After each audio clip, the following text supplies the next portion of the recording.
mettre de la pression, c'est pas possible.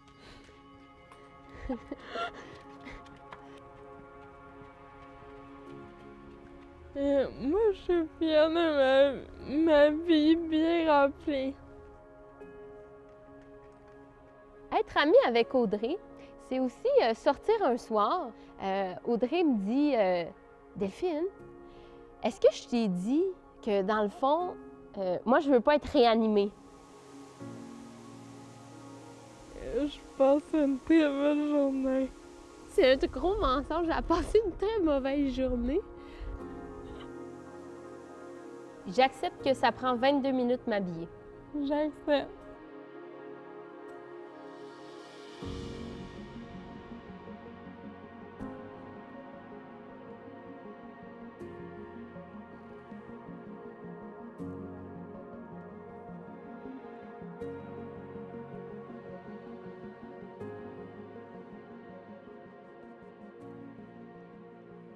C'est quoi ton nom et où sommes-nous? On est... Je m'appelle Audrey-Anne. On est dans une salle de spectacle à Rimouski. J'ai une maladie neuromusculaire dégénérative qui s'appelle l'ataxie de Friedreich.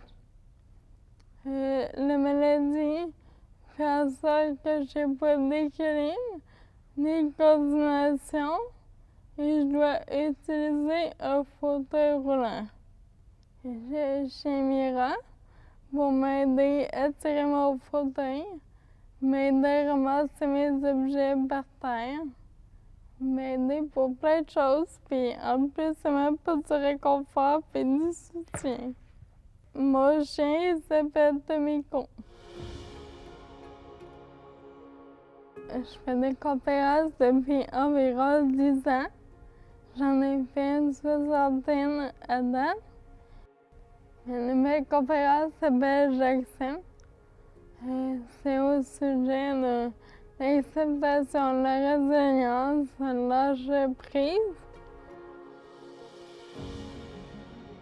Je fais la conférence avec mon amie Delphine. Et elle fait avec moi pour économiser mon énergie à parler.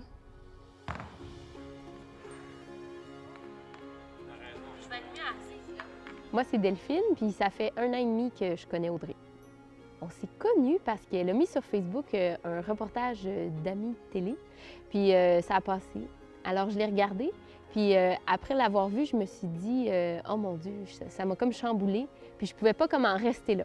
Fait que j'ai écrit à Audrey. Je savais qu'elle offrait... en fait, elle demandait de l'aide, s'il y avait des gens qui avaient du temps à lui offrir tout ça. Fait que je lui ai écrit, je lui ai proposé mon aide. Puis elle a demandé, elle allait faire ouvrir son plâtre à Québec.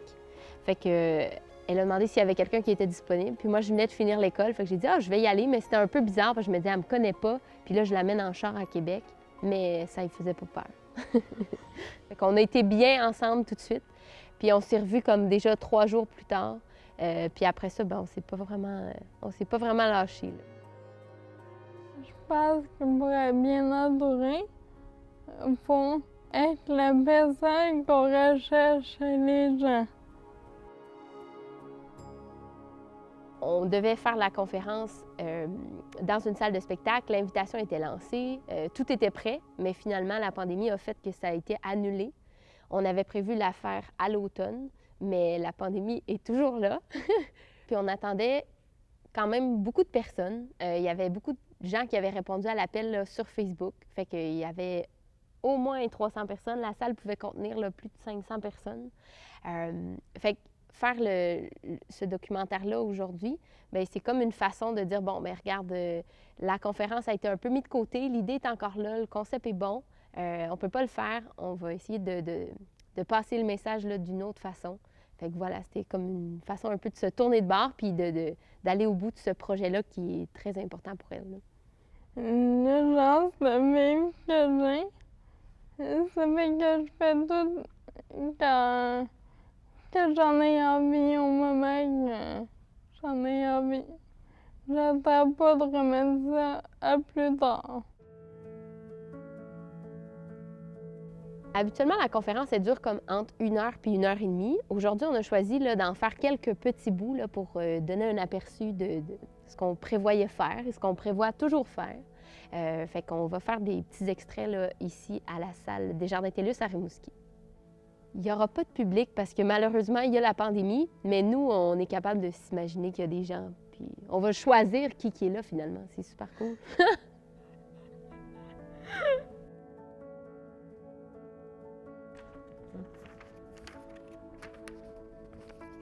Merci.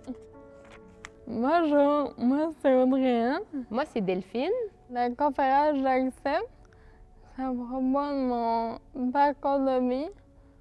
Quand j'ai mon diagnostic, j'ai été en fait soulagée de pouvoir enfin mettre un mot sur mes symptômes. Lorsqu'on reçoit un diagnostic, peu importe lequel, on doit passer par les étapes du deuil. Le deuil de ta vie imaginée, le deuil de tes capacités. On doit apprendre à trouver de nouveaux repères. Les phases du deuil sont plus ou moins longues, dépendamment... Tu gâches toujours tout. Maintenant, je suis dans l'acceptation de la situation. J'avais 2 choix dans ma vie, m'apitoyer sur mon sort ou bien foncer. Accepter pour moi signifie de lâcher prise sur ce que nous n'avons aucun contrôle. Quand je suis découragée, je me dis qu'il y aura toujours des gens qui sont pires que moi. Alors avant de me plaindre, je regarde autour de moi et je vois que c'est pas si pire.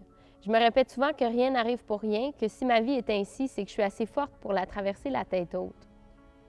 La vie, on perd tellement de temps avec des choses qui en valent pas vraiment la peine.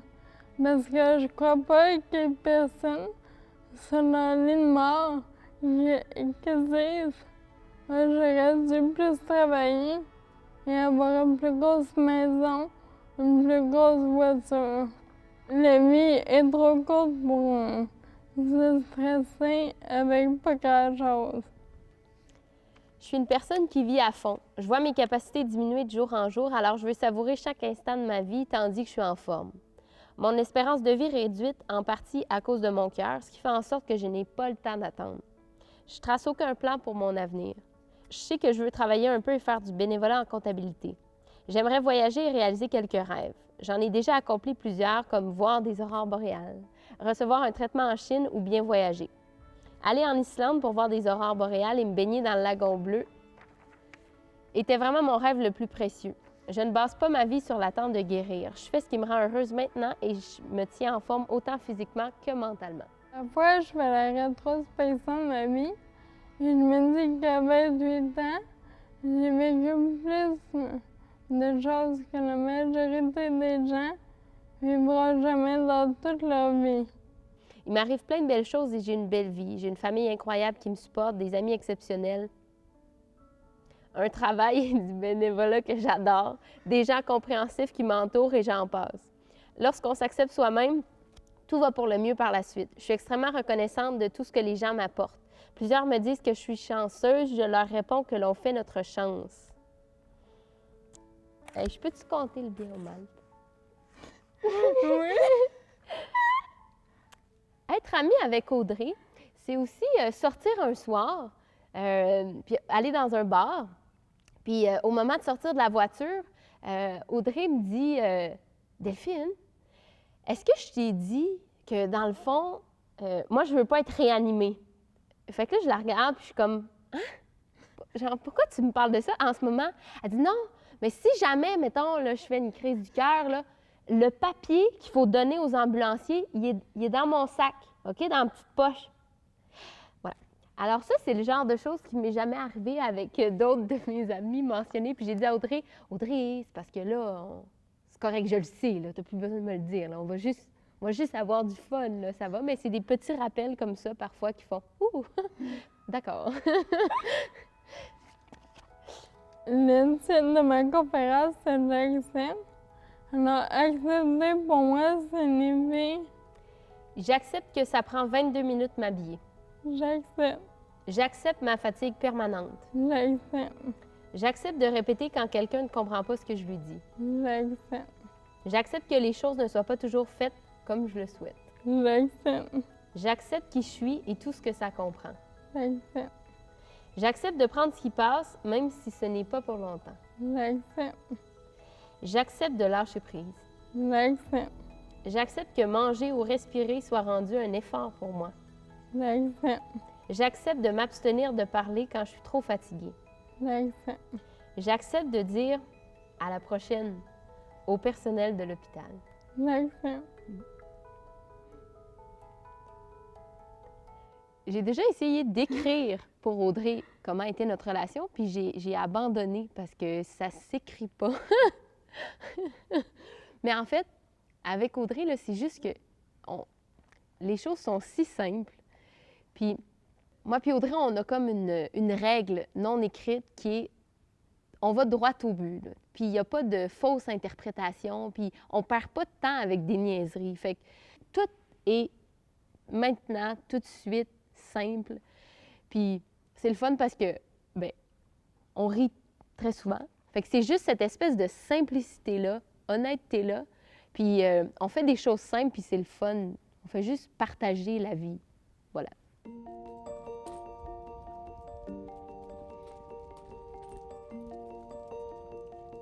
Présentement, on est à Rimouski.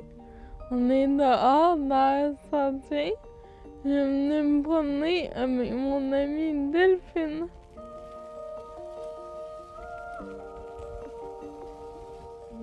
On a une magnifique vue sur le fleuve et sur le centre-ville de Rimouski.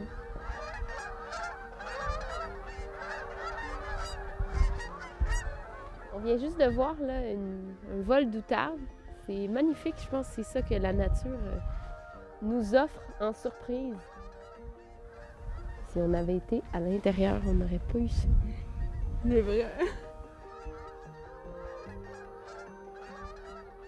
Comment se passe ta journée?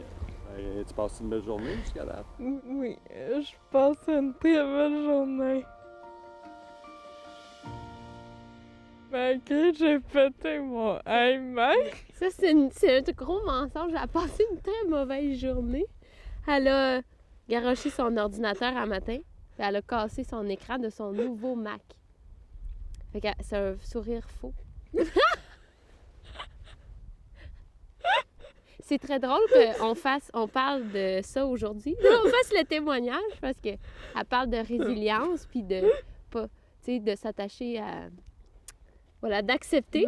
Puis là, il faut qu'elle accepte qu'elle a pété son ordi. Qu'elle a eu il y a un mois. Puis qui a dû coûter plusieurs milliers de dollars. Fait qu'elle est dans l'acceptation. Puis ça fonctionne. Ça va me prendre une heure ou deux. Mais je vais l'accepter.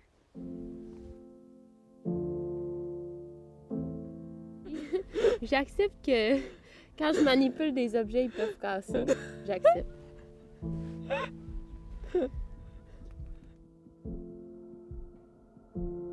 Il y a quelques jours, j'ai écrit un petit texte et j'aimerais ça que Delphine le lit.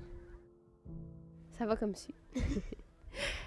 Je voudrais faire comprendre aux gens que c'est leur perception qui rend leur monde merveilleux ou désagréable. Le monde est magnifique malgré la maladie.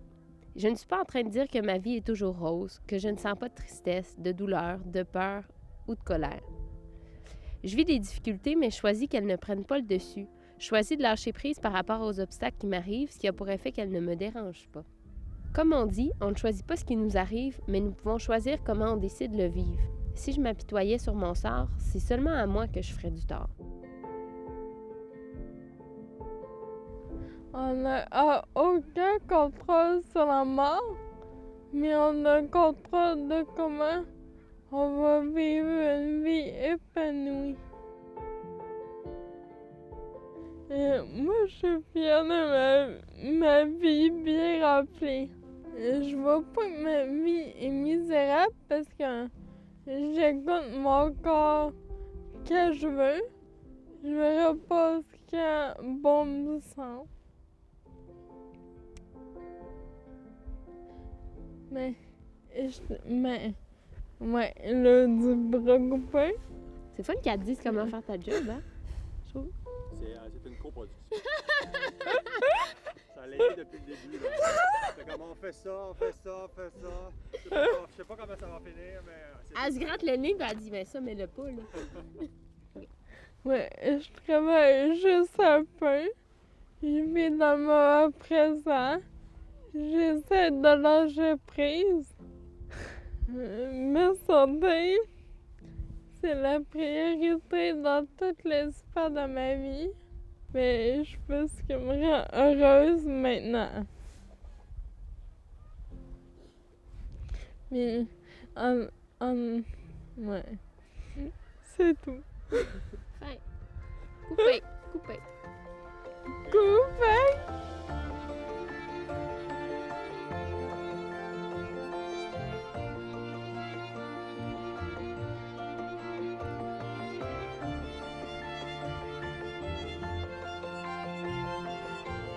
Je trouve que maintenant, nos jours, on est toujours porté à attendre d'avoir la santé, ou attendre d'être riche, ou attendre après la vie pour faire n'importe quoi, au lieu de faire avec ce qu'on a.